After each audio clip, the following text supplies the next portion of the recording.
Out from opening day at the Mar Racetrack. This is a live look from Del Mar for our HD on tap camera, where crowds, of course, will begin to gather tomorrow when the track's 84th racing season kicks off. All right, so joining us now to talk about all you need to know for opening day, the CEO of the Mar Thoroughbred Club, Joe Harper. Joe, great to see you as always. Thank you so much for joining us here. Oh, thanks for having me. Tell me, A, how you're feeling as we're getting ready to get things underway, and what can folks expect for opening day, which is always a great moment. I feel pretty good now. It's, you know, as I said, it's too late to do anything about it. But, you know, we've planted 2,000 flowers, and we've got over 1,900 head of horses back there now, which is a lot.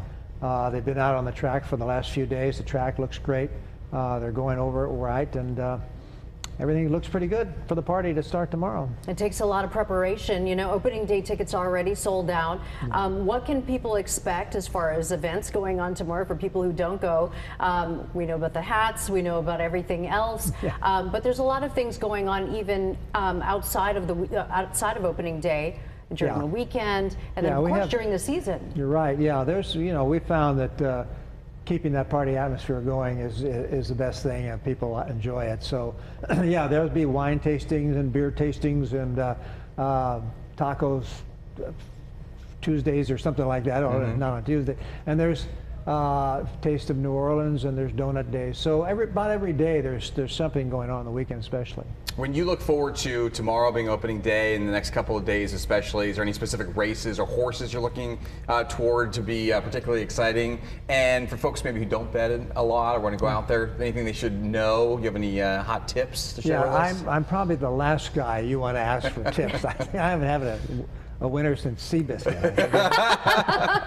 But yeah, it's you know, it's funny because a lot of horses, especially late in our season, you really watch your eyes on the 2-year-olds. They're coming up because a lot of, you know, some of the winners of the Futurity, which is our last day, have gone on to win the Kentucky Derby as 3-year-olds. So a lot of those horses develops at Del Mar, and you watch that carefully. But you know, for the most part, we get a lot of horses from the East Coast. We've got a ship and win program.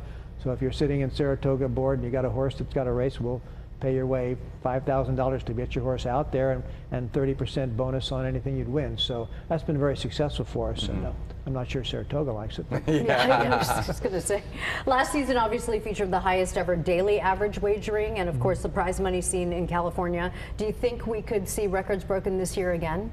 Well, you know, I'm always optimistic about that, but I think we'll get close, if not there. I mean, the fact that we did so well last year and broke a lot of records, that money now is transferring into these higher purses. So we're paying $800,000 a day for purse money in these races. So that brings out some good horses, and you know, the bigger fields, the more money is bet. So we're hopeful that we're on the road to that again this year. And you're mentioning that, you know, some of these horses go on, the 2-year-olds especially, go on to an opportunity like the Triple Crown races. But sometimes you don't necessarily know all the horses that will be coming to this meet. Is that right? I mean, you talk about Flightline was here last year. Turned out to be one of the greatest horses ever. Well, well, we know who's coming because of all of our safety protocols. And one of those is we want to know, if you want to bring a horse, you got to tell us who it is and what it's been doing. And then we look into, okay, was he laid off? Did he have any kind of injury? Let's see his vet bills.